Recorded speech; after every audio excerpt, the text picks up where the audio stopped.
Hello mga katoks, meron lang akong simpleng ibabahagi sa inyo, no? Paano maglagay nitong knobs. Yes, merong proper na paglalagay nitong knobs. Dapat itong potentiometer natin nakasagad, ayun, naka maximum. Yan, maximum natin yan.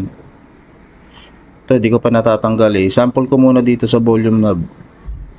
Yan, nakasagad na siya. Papahina pa ganun eh, di ba? Ito, papalakas. Nakasagad na ganun. Tapos nakikita niyo itong tornilyo na to, yung screw adjustment para sa pickup. Diyan tayo babase. Itong number 10 na nakikita ninyo sa volume, tatapat niyo yan dun sa pinaka screw. Dapat nakasagad to ah. Ayan, nakatapat na siya. Mapapansin nyo, kaya ganyan kasi kung babasihan natin yung